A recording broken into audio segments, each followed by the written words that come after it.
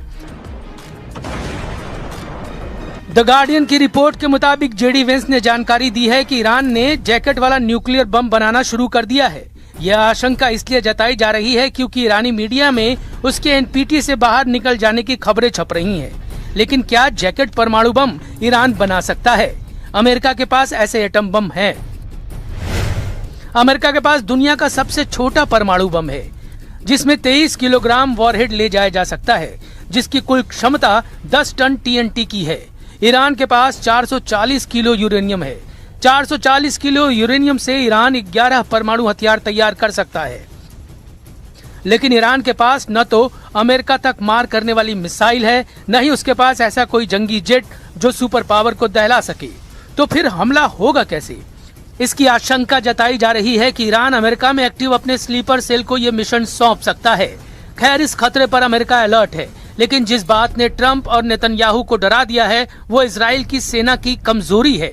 Israel army 900 दिनों से लगातार युद्ध लड़ रही है, वो भी 1-2 नहीं 7 फ्रंट पर भयानक युद्ध, जिसका कोई अंत नहीं दिख रहा। इसके चलते इजराइल की सेना में विद्रोह पनपने लगा है। ग्राउंड ऑपरेशन के करीब आकर अगर इजराइल के सैनिकों ने कदम पीछे खींच लिए तो अमेरिका कहीं का नहीं बचेगा। शायद यही वजह है कि ट्रंप नेटो और खाड़ी देशों के साथ संयुक्त सेना उतारने का प्लान बना रहा है।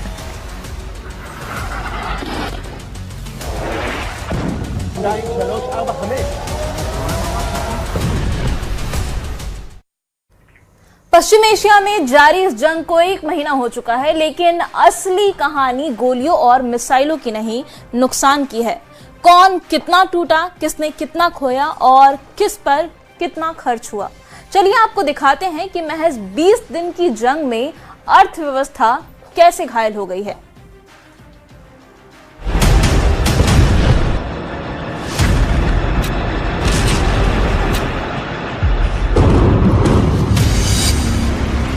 जंग से हासिल भले ही कुछ ना हो, लेकिन ये बेहिसाब छीनती है। लोग मारे जाते हैं, शहर खंडहर में बदल जाते हैं, लोग दर बदर की ठोकर खाने को मजबूर हो जाते हैं। ईरान की जमीन पर जो जंग लगातार बड़ी होती जा रही है, उसके नुकसान की कहानी भी कुछ ऐसी ही है।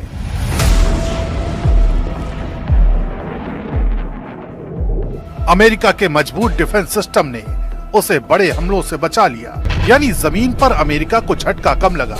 लेकिन असली कहानी यहाँ नहीं है, आगे है, जहाँ नुकसान रुपयों में दिखता है। अब बात करते हैं।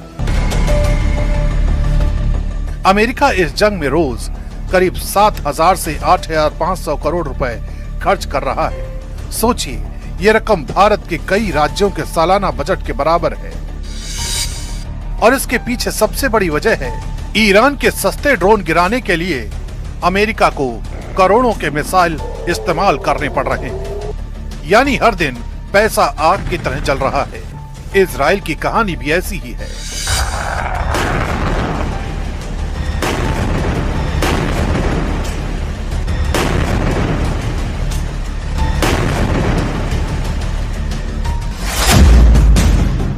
इस जंग में इजराइल को भारी आर्थिक दबाव झेलना पड़ रहा है।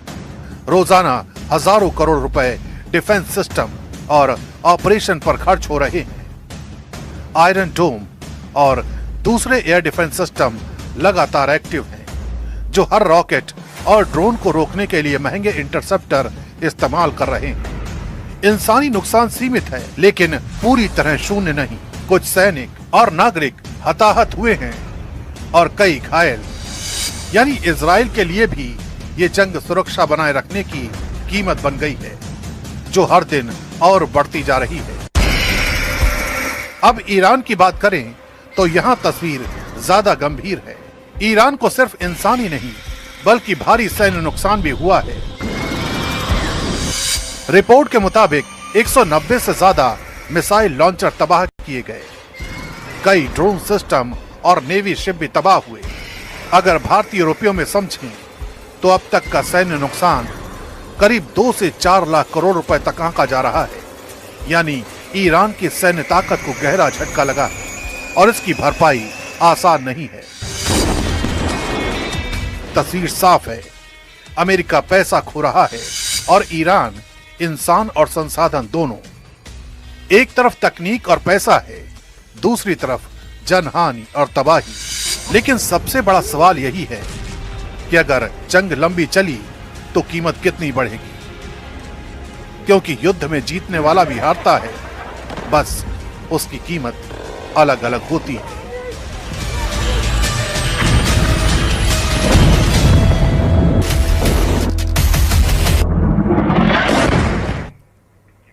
महायुद्ध का क्या अब और भी भीषण होने वाला है? ये सवाल इसलिए क्योंकि ऐसी खबरें हैं कि अमेरिका ईरान में ग्राउंड ऑपरेशन चलाने की तैयारी कर रहा है। अमेरिका ने ईरान में 10,000 अतिरिक्त सैनिकों को उतारने का प्लान जी तैयार किया है, जिसके तहत ईरान में ग्राउंड ऑपरेशन चलाया जाएगा। दूसरी तरफ ईरान ने भी अमेरिका को जवाब देने के लिए 10 लाख लड़ाकों की फौज तैयार कर ली है। रिपोर्ट देखिए।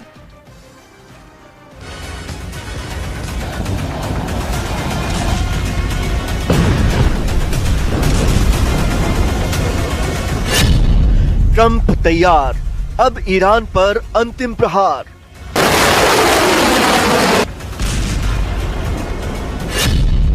युद्ध का नया चरण, अब जमीन पर रण। पेंटागन के वॉर रूम में बन गया प्लान जी।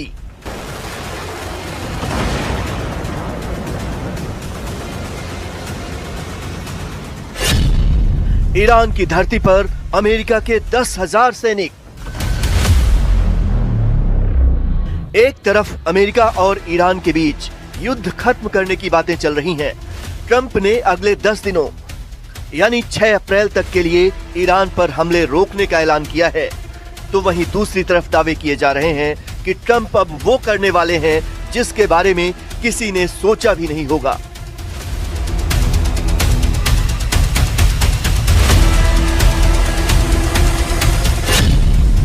अमेरिका ईरान के खिलाफ किसी भी वक्त बड़ी जमीनी कार्रवाई कर सकता है। द वॉल स्ट्रीट जर्नल की रिपोर्ट के मुताबिक ईरान में अमेरिका 10,000 अतिरिक्त सैनिक भेजने की तैयारी कर रहा है। ये तैनाती पहले से मौजूद सैन्य बलों से अलग होगी। स्टेट ऑफ हार्मुज और ईरान के खार्ग द्वीप के पास इन सैनिकों को तैनात किया जाएगा, क्योंकि ट्रंप किसी भी तरह स्टेट ऑफ हार्मुज को खुलवाना चाहते हैं। ट्रंप के निशाने पर खार्ग द्वीप भी है, क्योंकि इसी द्वीप से ईरान अपना कच्चा तेल दुनिया भर में भेजता है। ट्रंप इस पर कब्जा करके ईरान की कमर तोड़ देना चाहते हैं। Negotiating now, and it'd be great if we could do something, but they have to open it up. They have to open up the Strait of Hormuz. Excuse me for this. I'm so sorry. Such a terrible mistake. बड़ी बात यह है कि फारस की खाड़ी के किनारे मौजूद 7 देशों में अमेरिका के करीब 50,000 सैनिक पहले से ही तैनात हैं। कुवैत में अमेरिका के 13,000 से ज्यादा सैनिक हैं। कतर में 10,000 अमेरिकी सैनिक हैं। बहरीन में 9,000 हैं। इसी तरह यूएई में करीब 5,000 और सऊदी अरब में 3,000 अमेरिकी सैनिक तैनात हैं। इराक में उसने 2,500 सैनिक तैनात कर रखे हैं, जबकि ओमान के बंदरगाहों का इस्तेमाल अमेरिका हथियार और गोला बारूद लाने के साथ अपनी नौसेना के लिए करता है। इसके अलावा अमेरिका पहले ही अपने 82वें एयरबोर्न डिवीजन के करीब 5,000 नौसैनिकों और 2,000 पैराट्रूपर्स को मिडिल ईस्ट में तैनात कर चुका है। उधर ईरान ने अमेरिका के जमीनी हमले की आशंका को देखते हुए 10 लाख से ज्यादा लड़ाकों की फौज तैयार कर ली है। IRGC ने अमेरिका से जमीनी लड़ाई के लिए नई उम्र के 10 लाख से ज्यादा लड़ाकों को सेना में भर्ती किया है। मतलब ट्रंप ईरान पर जितना दबाव बनाने की कोशिश करते हैं, ईरान उससे कई गुना ज्यादा फोर्स से उन्हें जवाब देता है। कुछ दिनों पहले ही ईरान ने धमकी दी थी कि अगर उसकी धरती पर ट्रंप ने सेना उतारी तो वो उनकी सबसे बड़ी भूल साबित होगी। They are now talking about negotiations is, in itself, an admission of defeat. Were they not demanding unconditional surrender? So why are they now speaking about negotiations? I will explain this further, because there are no negotiations taking place. But the very fact that an enemy that was seeking our unconditional surrender is now talking about negotiations, requesting talks and mobilizing its highest officials to negotiate with the Islamic Republic means accepting defeat. इस बीच खबर ये भी है कि दुनिया की सबसे मजबूत सैन्य ताकतों में से एक मानी जाने वाली IDF यानी इजराइल डिफेंस फोर्स में सैनिकों की भारी कमी हो गई है। इजराइल की सेना की तरफ से 15,000 सैनिकों की कमी का अलर्ट जारी किया गया है, जिसके बाद नेतन्याहू ने अनिवार्य सैन्य सेवा बढ़ाने की योजना बनाई है।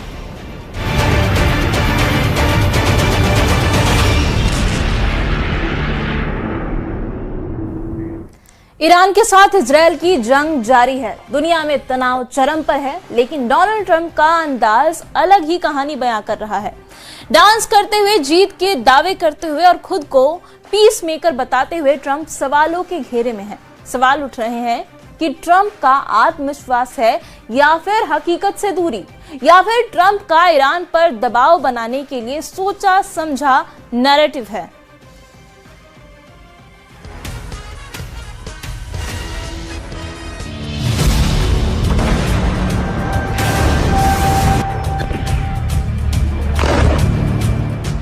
महायुद्ध में ईरान अमेरिका को कड़ी टक्कर दे रहा है। ईरान अमेरिका के बीच शुरू हुए इस युद्ध से पूरी दुनिया में टेंशन का माहौल है। लेकिन ट्रंप अपनी बॉडी लैंग्वेज और बयानों से ऐसा संदेश दे रहे हैं जैसे उन्होंने ये युद्ध पहले ही जीत लिया हो।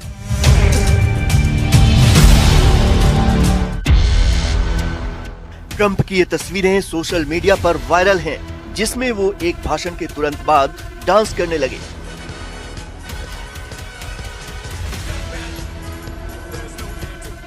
इससे पहले ट्रंप ने अपने सोशल मीडिया ट्रुथ सोशल पर लिखा, मियामी में अर्थशास्त्र पर बड़ा भाषण देने जा रहा हूं। ईरान में हमारा सैन्य अभियान शानदार चल रहा है।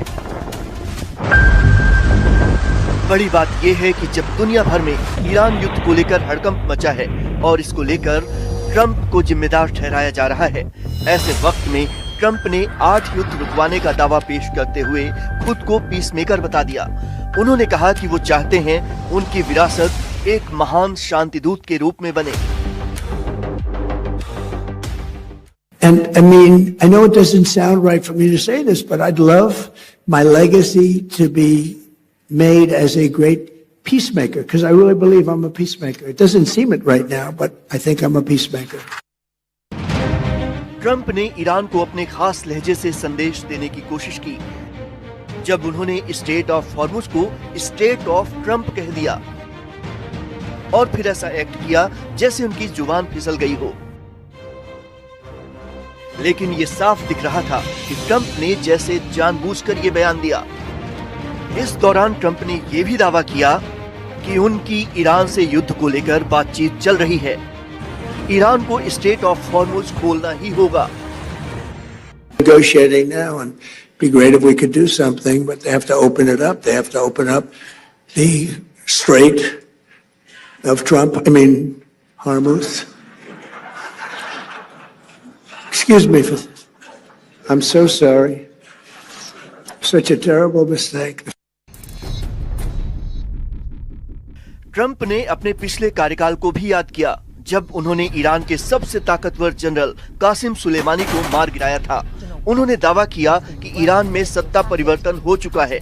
साथ ही अमेरिका के पूर्व राष्ट्रपति बराक ओबामा पर ईरान को $1.7 बिलियन की मदद को लेकर हमला बोला। इतना ही नहीं, ट्रंप ने नाटो से हटने का भी संकेत दिया। उन्होंने कहा अमेरिका नाटो की सुरक्षा पर अरबों डॉलर खर्च करता है, हमेशा उनके साथ खड़ा रहता है, लेकिन लगता है अब ऐसा करना जरूरी नहीं। I think a tremendous mistake was when NATO just wasn't there.